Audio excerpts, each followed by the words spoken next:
Excited to be here. I always think that this kind of re-energizes, refreshes you about the season coming up here in the middle of the summer.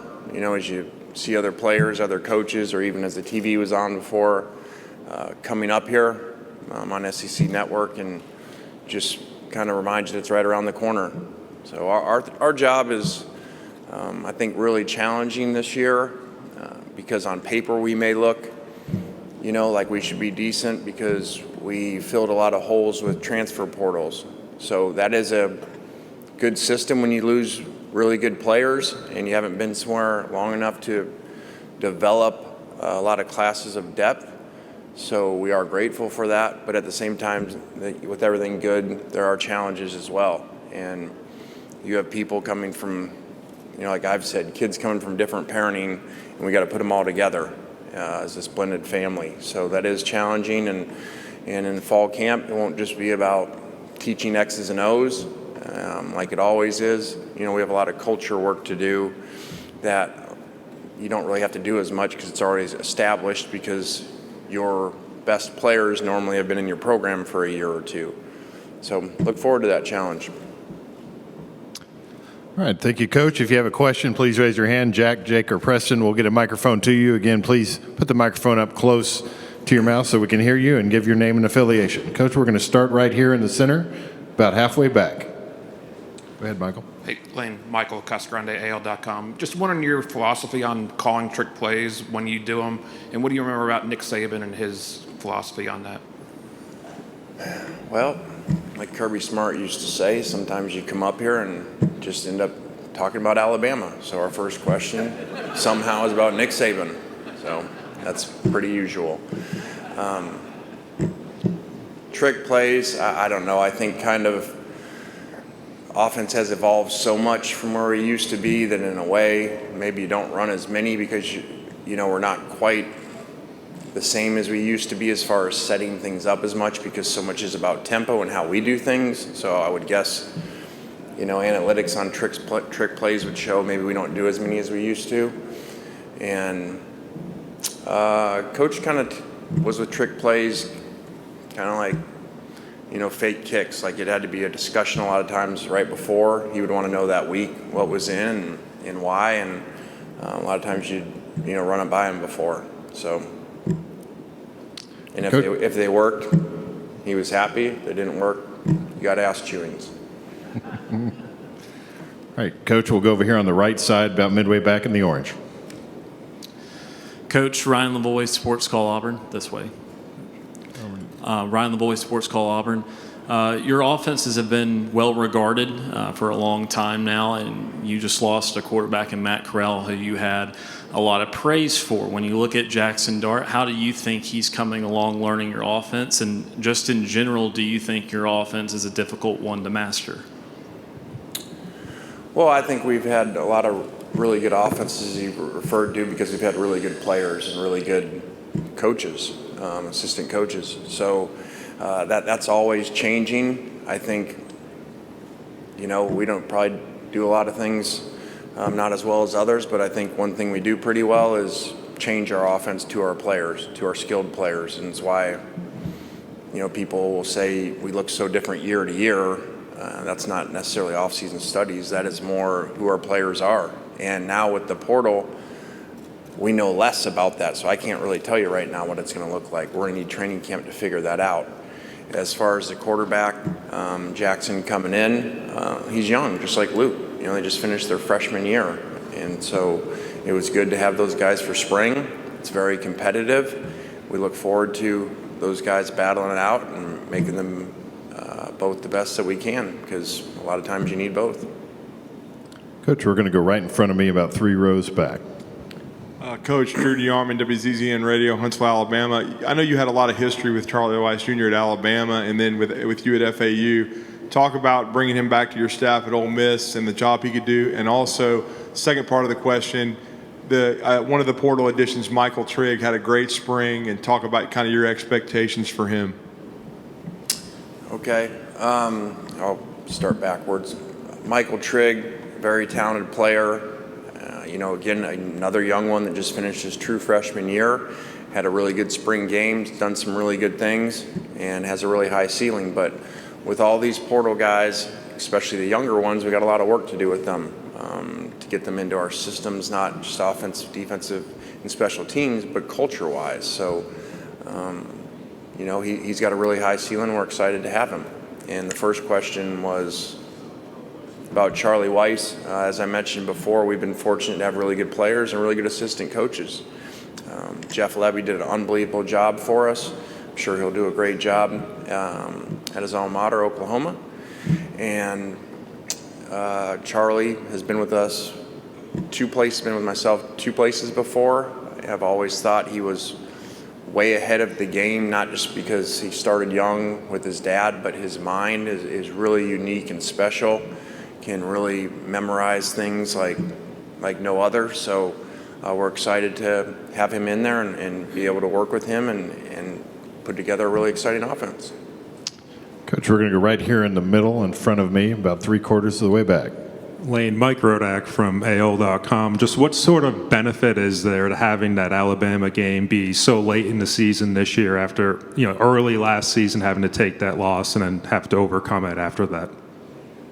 Well, no disrespect to Alabama. I couldn't tell you what number on the schedule they were because we got a lot of things to figure out, to work on before we get to game 1. So I'm not concerned about the schedule. I had a question earlier. Do you like that supposedly it's easier up front? Well, you don't know that. You got no idea. At the end of the year, all you guys, us included, think these teams are going to be better than these, and you don't know. So we just got to work one day at a time, integrate all these new players in, and play the best we can. Okay, we'll go down here, front left, Parrish, behind you, other side. Parrish, Alford Daily Journal. Lane, can you talk a little bit about the things Matt did for you off the field last year, leadership, other characteristics, and where your candidates are in those areas? Well, Matthew is a special player, as you guys know, but a special leader. And, he just led by example. He'd go run in the offseason with the receivers and beat all of them, including Mingo, who's here. Will tell you the story, how hard he worked. And I think our defensive players, he won them by the style that he played, by running over linebackers. And so that's a challenge to replace. And so that won't just be quarterback. I think you got to have great leadership when you lose somebody like that and you have young quarterbacks coming in regardless of who wins it, for other people around him, around that position to step up. Coach, we'll go right here on the near aisle, closest to you, right in front on the aisle. Hey, Lane, Colin Wilson with the Action Network. Before last season, the record for 4th down attempts was 46. Ole Miss had 49 last year. Is there an expectation that will be the current pace this year? Is it just down and distance, analytics, field position, or could we be even more aggressive with Ole Miss football this year? Well, thank you. I did not know we set a record. So now I know we have the most attempts in the history of football. So I used to coach for Pete Carroll. He said, don't just do things really well, do them better than anybody's ever done before. So at least I know that stat. And I think that's an interesting stat, that when you talk about recruiting and players and once they get there, we sell too that we believe in you. And that's why it's not just, analytics, that's a huge part of it, but it's the players feel that we believe in you, that we put you in those situations, that we play so aggressively. And so I can't predict what that's going to be like year to year as far as 4th down attempts, but it's not easy, and like anything, if everything was easy, everybody would do it. So I get a lot of coaches don't follow the analytics because it's very hard for that press conference afterwards or that stadium to turn on you when it doesn't work. And the Alabama game the last 2 years is a perfect example. The first year we play them, we make a bunch of them, and everybody's saying, oh, that's great, and then the next year we don't. And then you got to go to that press conference. So it's not easy to do, but, there's a reason why we do it because, analytics are proof, and your players know that you believe in them. Coach, we're going to go to our left, back alongside the wall. How you doing, Coach? Scotty from Off Script, two-part question. There's two big personalities in the state of Mississippi, you and Deion Sanders. How has Deion Sanders touching down in Mississippi affected your recruiting? And also, I see that you have Central Arkansas on your schedule. Is there any plan down the line to play at Jackson State University? And are you open to that? Well, we got another personality, Mike Leach, so I would say there's three personalities in the state that are very unique and extremely different from each other. So it's been great to see Deion's success, Coach Sanders' success, and how well he's done down there and how well he's done in recruiting. And so I don't know future scheduling plans on that, but that would be exciting. Coach, we'll go over here to our left on the second row. Hey, Lane, Stefan Kajchnik with the Clarion Ledger. You know, when you look at the magnitude of that rivalry with Mississippi State, you know, whether it be on the field or when it comes to recruiting, things of that nature, how valuable do you think it would be for you to start 3-0 in your career in the Egg Bowl? Well, again, we got a lot of work to do before we ever get to that game. It's been exciting to be fortunate to be 2-0 in that. That, you know, means a lot to us, but especially to the people of Mississippi, obviously. And you know, until you get into those unique rivalries, you know, you can watch them on TV like I used to on Thanksgiving and hear about them, but you really don't know until you get to a place like Mississippi and you see how much it means to the people. And, you know, they're not kidding when they say like their next 364 days will be affected. You know, when the common fan says that, they're serious. So that has been neat to be able to give that to our fans, and hopefully we can continue that. Coach, we're going to go to our right side, about 4 rows back. Hey, Lane, Wilson Alexander with The Advocate. There's been a lot made with USC and UCLA going to the Big Ten of how that stretches the conference across the country. When you were the coach at USC, what kind of challenge would it have been to travel that much during a season? Well, that would be a lot, especially, you know, when that schedule wasn't a lot of traveling, you know, in the Pac-12 or Pac-10 even before that. So the Notre Dame game was a big thing, you know, every year. And do you even go 2 days early in that conversation? So there'll be different challenges with that for a conference that's not used to traveling very far. So, but we got plenty of our own issues and problems to work on. So, you know, and they can deal with that in whatever 2 years from now. Coach, we're going to go back over here on the left-hand side. Edgar. Yeah, Edgar Thompson, the Orlando Sentinel. You ready for another Nick Saban question? Sorry. Sure. There's been a lot of SEC coaches who came from that tree or worked for him at least, and with varying degrees of success. What aspect of the blueprint that so many are trying to implement is critical to have in your program? Like if there was one or two aspects. Well, I did an interview the other day that went more in depth in this, and you know, it really is amazing. You guys would know history better than me. I would doubt that there's ever been a coach in any sport, college or professional, that has so many people under him that are at major jobs. I mean, you're talking about top 25 jobs, and I don't know what we counted, 5 or 6 of them or something the other day when we counted all those guys that have been there, or even that were there just for the 3 years I was there, that were assistant coaches. So it really is amazing, not just for someone to produce coaches that people hire because they're trying to get the Alabama program, but for those to have success and to be at major places. It speaks volumes of, you know, how phenomenal a coach is.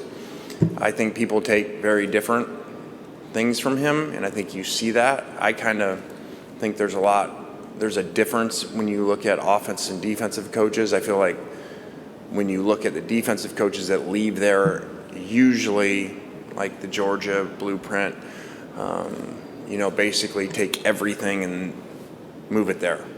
And because that's a big part about Alabama's program, whatever year you were there, the defense was the same and it hasn't changed for the most part. And I think the offensive head coaches leave, you know, whoever, Billy or Sark or Locks, and the program looks a little different because they usually have their own offensive flair that they end up running. But I'm sure everybody probably takes, I would think, his organization, his commitment to the program, and, you know, try to model his discipline that he has within that. Coach, we're going to go down here to our right-hand side, second row.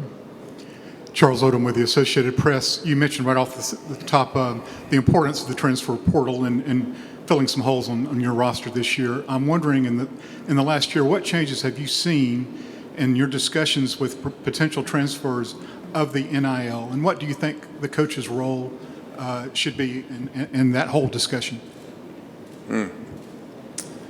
Well, what should the coach's role be in that discussion? I mean, I think ideally, if we're going to be in an NIL world and somehow you're going to do it right and it's going to get capped, so that there's some way of controlling it and keeping playing fields close to the same. Otherwise, you're just going to have these glaring differences within Division I football based off of what I've said before, their salary cap. I know that's not really the right word.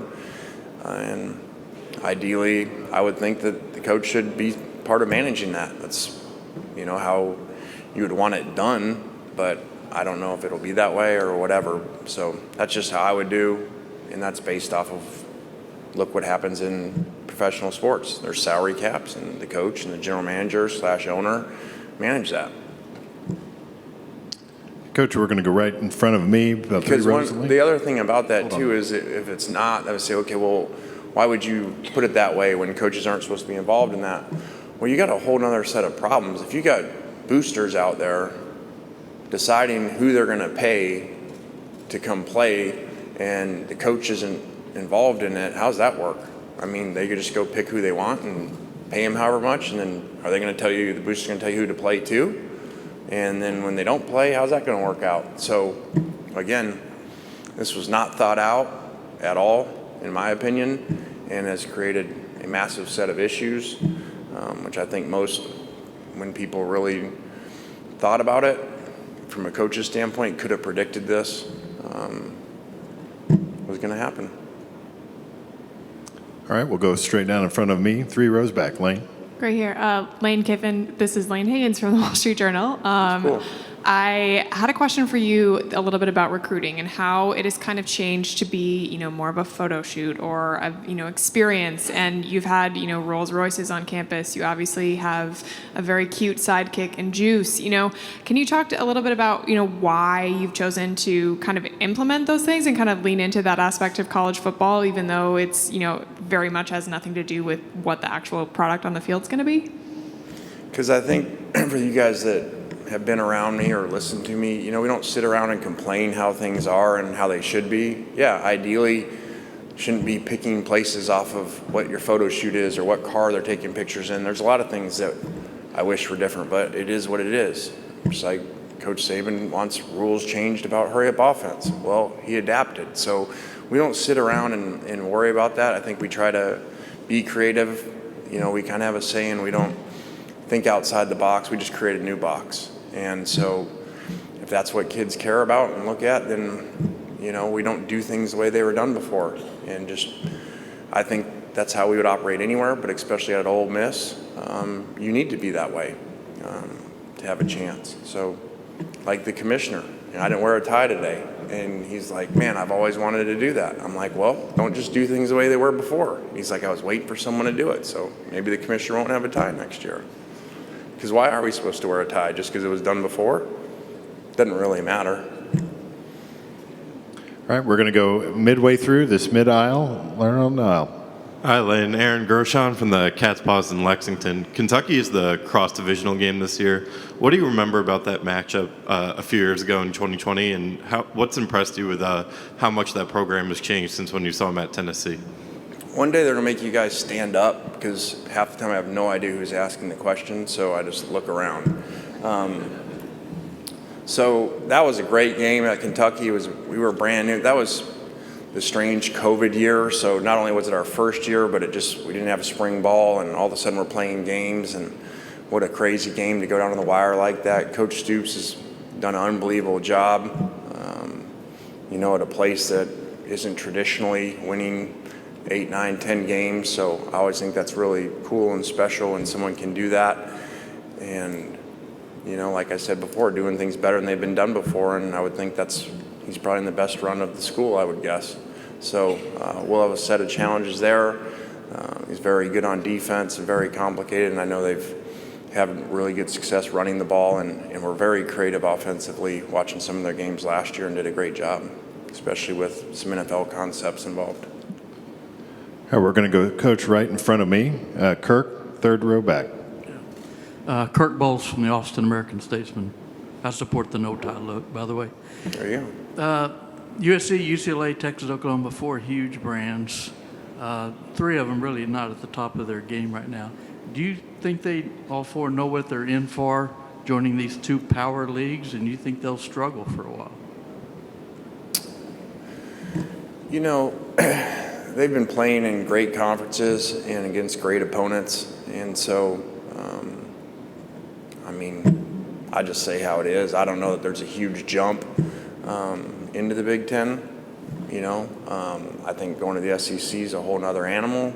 You know, and I think the draft picks and national championships prove that coming out of the SEC. And I've just said it's a different world. You know, they've said it for a long time. The SEC just means more, and it does. And it's just different. It's ahead of the game. And now, over the last 5-10 years, the players have started coming that didn't used to come from the Northeast and the West Coast very often at all. And that transition, I feel like, started with Alabama especially, and now they're coming to the SEC. So that's a big challenge. So I know everything obviously is about money nowadays, or else teams wouldn't be going with these, playing all over the place and breaking up these awesome traditions. So, you know, the coaches got to deal with it and get ready for a different world. Coach, we're going to go right here on the far right, front row, just right over to our right. Thought I'd stand up for you, Thank just you. like you asked. Front row is a little easier on that part. Yes, sir. So obviously there's been a lot of, you're just talking about the volatility with the realignment in college football. What's it kind of like, you know, as one of the coaches in the SEC, one of the conferences that everyone's been eyeing, trying to get into, what's it like to be one of the people on the inside where there's all this volatility going around? Well, I hadn't really thought about it that way. You know, I've said, just like I mentioned, the SEC is the top of everything. And, you know, so people are always trying to chase the SEC and figure it out. So I don't know the history behind the moves, but I'm sure it had something to do with the SEC starting the unique moves for that to happen, you know, for traditional teams like USC and UCLA to move like that. So I don't, not that my opinion matters on it, but I don't like that. I think that that's really, you know, there's so much tradition, and when you go to places, and you've been at USC, you've been at all these different places, you see how passionate fans are about certain things and what matters and rivalries, and for those to be dismantled for money is kind of a shame. Okay, we have time for 3 more. We're going to start right over here on our right in the middle section. Connor O'Gara, Saturday Down South. Excuse my tie. Apologies for that. Lane, I saw that you signed a mustard bottle earlier. Have you signed a lot of those in the last 9 months? I did sign a mustard bottle. That was the first guy to come up, which I think he had Alabama shirt on, so I was a little confused there. And so, yes, I've signed a lot of mustard balls and golf balls, which normally I haven't. So it's been a unique off season. Okay, we're going to stay over in that. And I'd like to say on the golf ball, which goes back to the first pitch, which, you know, I threw out for the Tennessee game, and we got swept by Tennessee and didn't play well, and everybody thought it was my fault. I had a plan. I wanted our guys to stay humble and not play very well, and then we'd go win the national championship in baseball. So I'd like to say that was a plan. So all the Tennessee fans that were all excited about sweeping us, there was a plan. All right, we'll go over to the same section midway back. Go ahead, sir. Here's the mic. Hey, Coach, over here. Drew Barrett, ESPN, Arkansas. Last year, not only one of the best games y'all played in, but as far as the SEC in general, was against Arkansas. What are your thoughts about the rivalry with Arkansas and it becoming possibly one of the big marquee rivalries in the SEC? Well, that was an exciting game, and again, it just shows you can't predict year to year, week to week. You got no idea how games are going to go because that game was completely different than the game the year before with them in a low-scoring game. So that's an exciting rivalry, one that means a lot to fans as well. And, you know, Coach has done an unbelievable job there, turning around a program that we got there at the same time and, had really struggled. It wasn't like Arkansas was losing, most of their games close. So to see the turnaround that Coach Pittman did is really amazing. Hey, Coach, we'll go right here on straight in front of me, about midway back in the blue. Joe Goodman, AL.com. 1 year into NIL, what have you found works with NIL? What doesn't work?